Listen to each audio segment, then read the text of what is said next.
Hi Aswathy. Hi sir.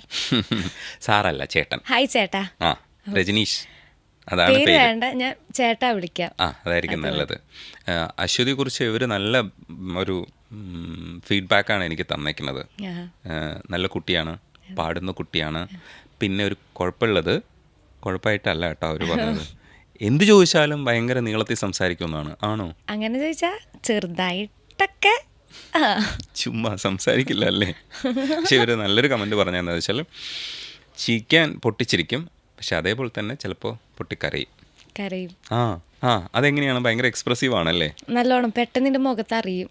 അപ്പോൾ കരയാണെങ്കിലും സങ്കടം വന്നാൽ നല്ലപോലെ അറിയും, മുഖത്ത് കാണിക്കും. ഹാപ്പി ആണെങ്കിലും കാണിക്കും. ഇവിടെ എന്താ ഇപ്പോൾ അത്ര സങ്കടപ്പെടുത്തിയവർ? ചോദിക്കട്ടെ ഞാൻ. ആ, ഒരു സങ്കടപ്പെടുത്തിയിട്ടൊന്നുമില്ല. എനിക്ക് പാട്ട് ഇപ്പോൾ നമ്മൾ പ്രാക്ടീസ് ചെയ്യുമ്പോൾ നമുക്ക് എത്താതെ വരിക, അല്ലെങ്കിൽ അങ്ങനെ ഉള്ളതിൽ നമുക്ക് സങ്കടം വരുമല്ലോ. അങ്ങനെയുള്ള സങ്കടങ്ങൾ അത്രേ ഉള്ളൂ. അത് പ്രാക്ടീസ് ചെയ്തില്ലേ? പ്രാക്ടീസ് ചെയ്ത് ഫസ്റ്റ് ടൈം മാത്രം, പിന്നെ ഒന്നും പ്രശ്നമില്ലായിരുന്നു. ഷോർട്ട് കട്ടില്ല. അതെ അതെ, ഒട്ടുമില്ല. ഇത് സ്റ്റേജിൽ പെർഫോം ചെയ്ത് നാട്ടുകാരെല്ലാം കാണുകയും കാണും. ചെയ്യും. നമുക്കൊന്നും ചെയ്യാൻ പറ്റില്ല. ശരിക്കും എങ്ങനെയാ ഈ വഴിക്ക് വന്നേ മ്യൂസിക്കിന്റെ? ചെറുപ്പം മുതലേ സ്റ്റാർട്ട് ചെയ്തത്. അതായത് ഞാൻ ഒരു 2.5 വയസ്സ് മുതൽ എൻ്റെ വീടിൻ്റെ അടുത്തായിരുന്നു തറവാട്. അപ്പോൾ അവിടെ മ്യൂസിക് ക്ലാസ് ഓൾറെഡി എടുക്കുന്നുണ്ടായിരുന്നു ഒരു ടീച്ചർ വന്നിട്ട്. അപ്പം ഞാൻ ചുമ്മാ അവിടെ പോയി ഇരിക്കലൊക്കെ ഉണ്ടായിരുന്നു. അങ്ങനെ ഇരുന്നിരുന്ന് അങ്ങനെയാണ് മ്യൂസിക് ക്ലാസ്സിന് 5 വയസ്സിലാണ് സ്റ്റാർട്ട് ചെയ്തത്. അതിന് മുന്നേ തന്നെ അച്ഛൻ പുറത്തായിരുന്നു. ആ സമയത്ത് അച്ഛൻ അവിടുന്ന് പാട്ട് പാടിത്തരും, ഒരു പാട്ടിൻ്റെ വരി പാടും. അപ്പോൾ അതിൻ്റെ ബാക്കി ഞാൻ പാടി കൊടുക്കും. അപ്പം അങ്ങനെ അവർക്ക് ഒരു ഇതൊക്കെ ആയിട്ട് എനിക്ക് ഗൾഫിൽ നിന്നൊക്കെ റേഡിയോ ഒക്കെ കൊടുത്തയച്ചിട്ടുണ്ട്, എനിക്ക് കേൾക്കാൻ വേണ്ടിയിട്ടൊക്കെ ആയിട്ട് അച്ഛൻ. അങ്ങനെ അങ്ങനെയാണ് അവർ മനസ്സിലാക്കിയത്. പിന്നീട് ഈ കുട്ടി പാടും, ചെറിയൊരു കല ഉള്ളിലുണ്ട് എന്നൊക്കെയുള്ള രീതിക്ക് അങ്ങനെ മനസ്സിലാക്കി. പിന്നെ അച്ഛന് അഭിനയിക്കുമായിരുന്നു. ഇപ്പോഴല്ല, കുറേ മുന്നേ ഒരു പണ്ട് സീരിയലിലൊക്കെ അഭിനയിച്ചായിരുന്നു. അപ്പം ആ ഒരു കല എനിക്ക് പാട്ടായി കിട്ടി എന്നാണ് ഞാൻ വിശ്വസിക്കുന്നത്. പക്ഷെ വീട്ടിലാരും പാടുക അങ്ങനെയൊന്നും ഇല്ല, നല്ലോണം ആസ്വദിക്കും. ഇപ്പം ഞാനിവിടെ ഇരിക്കാൻ തന്നെ അച്ഛനാണ് മെയിൻ കാരണം, അത് ഉറപ്പായിട്ട് അത് തന്നെയാണ്. അപ്പോൾ അവരുടെയൊക്കെ സപ്പോർട്ട് കൊണ്ടാണ് ഞാൻ മെയിനായിട്ട് ഇവിടെ ഇരിക്കുന്നത്. ചിറ്റൂർ കോളേജിലെത്തിയത് അവിടെ ഞാൻ PG ആയിരുന്നു ചിറ്റൂർ കോളേജിൽ പഠിച്ചത്. അപ്പോൾ ഞാൻ ഇപ്പോൾ പാസ് ഔട്ടായി. കോളേജിൽ എനിക്ക് ഫസ്റ്റ് റാങ്ക് ഉണ്ട്. അങ്ങനെ പോണു. അപ്പോൾ പഠിക്കുന്ന കുട്ടിയാണ് മ്യൂസിക്കിന്റെ കാര്യത്തിലും. അതെ. അപ്പം ഗ്രൂമേഴ്സിനൊക്കെ എളുപ്പമായിരിക്കുമല്ലോ. എളുപ്പമാണോ ചോദിച്ചാൽ, നമ്മൾ ഫിലിം സോങ് വേറെ തന്നെയാണല്ലോ. ക്ലാസിക്കലിലാണ് ഞാൻ പഠിച്ചിട്ടുള്ളത്. ഫിലിം സോങ്ങിൽ വരുമ്പോൾ എളുപ്പമാണോ ചോദിച്ചാൽ കുറച്ച് കഷ്ടപ്പാടുണ്ട്. പഠിച്ചെടുക്കുന്ന വെച്ചാൽ ഡീറ്റെയിലിംഗ് ഒക്കെ എനിക്ക് മനസ്സിലാക്കാൻ പറ്റുന്നുണ്ട്. എന്നാൽ പോലും നമുക്ക് ആദ്യമായിട്ടാണ് ഇങ്ങനെ ഒരു സ്റ്റേജിൽ ഞാൻ, അതായത് ഇങ്ങനെ ഒരു പ്ലാറ്റ്ഫോമിൽ ഞാൻ കയറുന്നത്.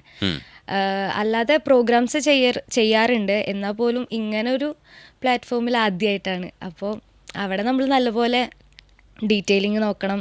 ബാക്കിയുള്ള ഫ്ലോറിൽ നമ്മൾ ജസ്റ്റ് കേട്ട് പഠിക്കുക, അത്ര തന്നെയുള്ളൂ. ഇവിടെ കേട്ട് പഠിച്ച് കഴിഞ്ഞാൽ അതിൽ കുറേ തിരുത്തുകൾ വരുന്നുണ്ട്.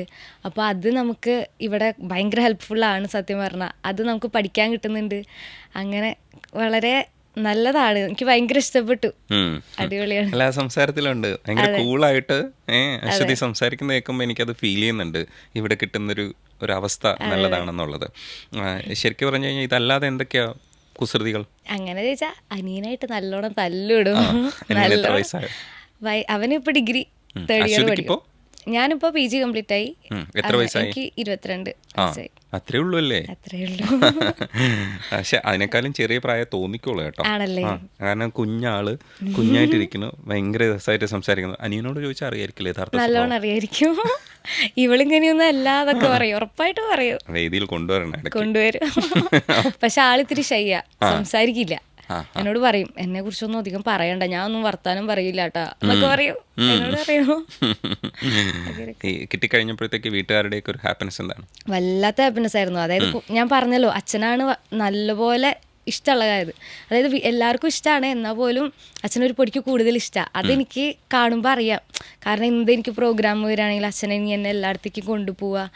ഏത് പ്രോഗ്രാം ആയാലും, അതായത് രാത്രി ആയാൽ പോലും അച്ഛനാണ് എന്നെ കൊണ്ടുപോവുക. അങ്ങനെ അപ്പോൾ ഇതിൽ കിട്ടിയെന്ന് പറഞ്ഞപ്പോൾ എല്ലാവരെയും വിളിച്ച് പറഞ്ഞു. സത്യം പറഞ്ഞാൽ വീട്ടുകാരെ എല്ലാവരെയും വിളിച്ച് പറഞ്ഞു. അങ്ങനെ എല്ലാവർക്കും അതെ വളരെ സന്തോഷമാണ്. വീട്ടുകാരെന്നല്ല, അച്ഛൻ്റെ ഫ്രണ്ട്സ് ആണെങ്കിലും അവർക്കടക്കം ഇപ്പോൾ വീഡിയോ കോൾ ചെയ്തിട്ട് ഓക്കെ അല്ലേ സെറ്റായില്ലേ എന്നൊക്കെ ചോദിക്കും, വെയിറ്റിംഗ് ആണ് അങ്ങനെയൊക്കെ പറയലുണ്ട്. അശ്വതിയുടെ ചിരിയെ കുറിച്ച് ആരൊക്കെയാ കമന്റ് ചെയ്തേക്കണേ കോളേജിൽ? കുറെ പേര് പറഞ്ഞിട്ടുണ്ട് എന്താണ് കമന്റ്സ് കേക്കട്ടെ. നല്ല ചിരിയാണ് എന്നൊക്കെ പറഞ്ഞിട്ടുണ്ട്, അപ്രീഷിയേറ്റ് ചെയ്തിട്ടുണ്ട്. പിന്നെ ക്യൂട്ടാണെന്നൊക്കെ ഇടയ്ക്ക് പറയലുണ്ട്. പക്ഷെ ക്യൂട്ടാണെന്നൊക്കെ ആൾക്കാർ പറയുന്നുണ്ട്. അപ്പൊ ഇൻസ്റ്റയില് എന്താ ചെയ്യണേ? ഇൻസ്റ്റയിൽ ഞാൻ വീഡിയോസ് ചെയ്യലുണ്ട്, റീൽസ് ആണ് ഞാൻ ഇടാറ്. അങ്ങനെ ഇപ്പൊ ഒരു 1 lakh മേലെ ഫോളോവേഴ്സ് ഉണ്ട്. ആഹാ, ഞാൻ വിചാരിച്ചു ഒരു 10,000 എന്നൊക്കെ പറയുന്നത്. ഞാൻ ഈ സോഷ്യൽ മീഡിയയിൽ എനിക്ക് വലിയ ഞാൻ ഇതിലാണ് ചെയ്യുന്നത്, പണിയെടുത്തുണ്ടെങ്കിൽ എൻ്റെ സ്വന്തം പേജിനൊന്നും റീച്ചില്ല. അപ്പൊ എന്നെക്കാളും വെടാ ആളാണ്, ഇരട്ടി ഫോളോവേഴ്സ് ഉള്ള ആളാണ്. അല്ല, നമ്മുടെ പാട്ട് അവർക്ക് ഇഷ്ടപ്പെടുന്നു, അതുകൊണ്ട് നമ്മളെ അവർ ഫോളോ ചെയ്തിട്ട് കൂടെ സപ്പോർട്ട് ചെയ്യുന്നുണ്ട്. എനിക്കത് വലിയ കാര്യമാണ്. ഞാനിതേമാതിരി ആദ്യമൊക്കെ ഞാൻ പ്രൈവറ്റ് അക്കൗണ്ട് ആയിരുന്നു, പാട്ടാണ് ഇടുന്നേ പോലും ഞാൻ പ്രൈവറ്റ് ആയിട്ട് ഇട്ടായിരുന്നത്. അങ്ങനെ ഇട്ടായിരുന്നു. പിന്നെ ഞാൻ മുഖം കാണിക്കില്ലായിരുന്നു. അങ്ങനെ ഇട്ടായിരുന്ന ആള് ഞാൻ ഇപ്പം ഇങ്ങനെ ആവണമെന്നുണ്ടെങ്കിൽ ഫാമിലി സപ്പോർട്ട് തന്നെ കാരണം. സത്യം പറഞ്ഞാൽ ഫ്രണ്ട്സും ഉണ്ട് സത്യം പറഞ്ഞാൽ. പിന്നെ എല്ലാവരും എന്നോട് പറയും, എന്തിനാ നീ പാട്ടല്ലേ പാടുന്നത്, പിന്നെ എന്തിനാ മുഖം കാണിക്കാതെ വെറുതെ ബ്ലാക്ക് ആൻഡ് വൈറ്റ് ആയിട്ട് ഇട്ടിട്ടിട, എന്തിനാ നിന്നെ കാണണ്ടേ ആൾക്കാർ, അങ്ങനെ പറഞ്ഞിട്ട് കുറേ ഇട്ടു. അങ്ങനെ ഇപ്പോൾ ഒരു 1 lakhന് മേലെയായി, പ്രൊമോഷൻസ് ഒക്കെ വരുന്നുണ്ട്. എനിക്ക് വയ്യ, അത്യാവശ്യം റവന്യൂ ഉള്ള കുട്ടിയാണ്. ചായ വാങ്ങിച്ച് തരുമായിരിക്കും അല്ലേ? അപ്പം ഞാനിവിടെ ചോദിച്ചല്ലോ, കൂട്ടുകാർക്കൊക്കെ ചായ വാങ്ങിച്ചു കൊടുക്കാനുള്ള ഒരു അമ്പിയറൊക്കെ ഉള്ള ഒരാളാണ് എൻ്റെ മുമ്പിലിരിക്കുന്നത്. ചെറുതായിട്ടൊക്കെ എളിമയാണ്, പക്ഷെ ചായ വാങ്ങിച്ചു തരും കേട്ടോ. ശരിക്കും ഇപ്പം നമ്മൾ കുറച്ചുകൂടെ ഒരു വലിയ വിഷനിലേക്ക് എത്തുകയാണ്. ലോകം മുഴുവനും നമ്മളെ മറ്റൊരു തരത്തിലൂടെ കാണാൻ പോവാണ്. പിന്നെ ഒരു കോമ്പറ്റീഷൻ ഇതിനകത്ത് ഓൾറെഡി ഉണ്ട്, ആരോഗ്യപരമായൊരു മത്സരം ഇതിനകത്ത് നടക്കേണ്ടതുമുണ്ട്. അപ്പോൾ അതിനൊക്കെ ഒരു പ്രിപ്പറേഷൻ മനസ്സിനകത്ത് നടത്തുന്നുണ്ടാവും. ഗ്രൂമേഴ്സ് ഒരുപാട് ഹെൽപ്പ് ചെയ്യും, എങ്കിലും നമ്മൾ സ്വയം കുറേ കൂടെ ലിഫ്റ്റ് ചെയ്യണ്ടേ? ഉണ്ട്. അതായത് ഞാൻ ഇവിടെ വന്നപ്പോൾ ഈ പറഞ്ഞ മാതിരി നമ്മളിപ്പോൾ ഫിലിം സോങ് ആണെങ്കിലും കേട്ടിട്ട് പഠിക്കുക ചെയ്യുന്നത്, അതായത് യൂട്യൂബിലൂടെ കേട്ടിട്ട് പഠിക്കുകയാണ് ചെയ്തിട്ടുള്ളത്. ഇവിടെ വരുമ്പോഴാണ് നമുക്ക് ഇതിൽ ഇത്രയും ഉണ്ടല്ലോ, കുറേ പഠിക്കാനുണ്ട് ഇതിൽ ഇനിയും. അപ്പോൾ നമ്മൾ എന്താ പറയുക, അതിനനുസരിച്ച് ഞാൻ കുറേ ഇമ്പ്രൂവ് ആവാൻ ഞാൻ മാക്സിമം നോക്കുന്നുണ്ട്. ഞാൻ ഇപ്പോഴും വലിയ പാട്ടുകാരി എന്നൊന്നും ഒരിക്കലും ഞാൻ പറയില്ല. എന്ത് വന്നാലും ഇപ്പോൾ ക്ലാസിക്കൽ പഠിച്ചിട്ടുണ്ടെങ്കിൽ പോലും അതിൽ നമ്മൾ കുറേ പഠിക്കാത്ത കാര്യങ്ങൾ കുറേ ഉണ്ട് ഇപ്പോഴായാലും. അപ്പോൾ എനിക്ക് ഇതിലൂടെ മെയിനായിട്ട് വേണ്ടത് ഇതേമാതിരി കുറേ പഠിക്കണം. കുറേ ഇപ്പോൾ യൂട്യൂബിലൂടെ നമ്മൾ പഠിച്ചെടുക്കുമ്പോഴും അതിൽ കുറേ ഇതേപോലെ പറഞ്ഞ മിസ്റ്റേക്സ് ഉണ്ട്, നമ്മൾ പഠിക്കുന്നതും കേൾക്കുന്നതായാലും. എനിക്ക് അതൊക്കെ നല്ലപോലെ ഇമ്പ്രൂവ് ചെയ്യണം. മെയിനായിട്ട് എനിക്ക് അതാണ് എൻ്റെ ഒരു മെയിൻ കാര്യം. പിന്നെ കുറച്ചൊരു ലാളിത്യവും എളിമയൊക്കെ ഉണ്ട് എൻ്റെ കൈമുതലായിട്ട്, ഇല്ലേ? ഇങ്ങനെയൊക്കെ സംസാരിച്ച ആൾക്കാരുടെ മനസ്സിലേക്ക് എത്താൻ പോവാണ്. പ്ലസ് പാട്ട് സത്യം പറഞ്ഞെനിക്ക് സംസാരിക്കാൻ അറിയില്ല, അതാണ് മെയിൻ കാര്യം. പക്ഷെ എനിക്ക് അങ്ങനെ തോന്നിയില്ല. അതെയോ? അത്യാവശ്യം കോൺഫിഡൻസ് ഉണ്ടല്ലേ? പക്ഷെ കണ്ടപ്പോൾ കോൺഫിഡൻസ് ഇല്ലാന്ന് പറഞ്ഞു. പക്ഷെ സംസാരിച്ചപ്പോൾ എനിക്ക് മനസ്സിലായി കോൺഫിഡൻസ് ഉണ്ട്, വർത്തമാനം പറയാനുള്ള ഒരു ഭാഷയുണ്ട്, അത് നന്നായിട്ട് കമ്മ്യൂണിക്കേറ്റ് ചെയ്യുന്നുണ്ട്. ഇടയ്ക്കിടയ്ക്ക് ചിരി കൊള്ളാമെന്നുള്ളത് കൊണ്ട് ചിരിക്കുന്നുണ്ട്. അല്ല, അതങ്ങനെ ചിരിച്ചു പോയതാണ്. നമ്മുടെ ഒരു ഇത് മറക്കാൻ വേണ്ടിയിട്ട് നമ്മൾ ചിരിക്കുന്നതാണല്ലേ? അങ്ങനെ അല്ല, ഞാൻ ചെറുപ്പം മുതലേ, അതായത് എന്നോട് അമ്മയും പറഞ്ഞായിരുന്നു, ചെറുപ്പത്തിൽ എപ്പോഴും നീ ഇങ്ങനെ ചിരിച്ചോണ്ടിരിക്കുക, എല്ലാവരെയും കണ്ടാലും നീ ഇങ്ങനെ എല്ലാവരും ചിരിച്ചു മയക്കിക്കോട്ടാന്നൊക്കെ ചെറുപ്പത്തിൽ കേട്ടോ. ഇപ്പോഴൊന്നും അങ്ങനെയല്ല. ഇപ്പൊ അങ്ങനെ പറയാൻ പറ്റില്ല, പൊളിറ്റിക്കലി കറക്റ്റ് അല്ല അമ്മ. ഇപ്പൊ ഞാൻ അങ്ങനെ എപ്പോഴും ചിരിച്ചോണ്ടിരിക്കുന്നില്ല. പരിചയമൊക്കെ ആയി കഴിഞ്ഞാൽ, കമ്പനിക്ക് ആയി കഴിഞ്ഞാൽ ഞാൻ നല്ലപോലെ സംസാരിക്കും. അങ്ങനെ അല്ലാണ്ട് ചാടിക്കേറി സംസാരിക്കൂല. അതെനിക്ക് പേടിയാ സത്യം പറഞ്ഞാൽ സംസാരിക്കാൻ.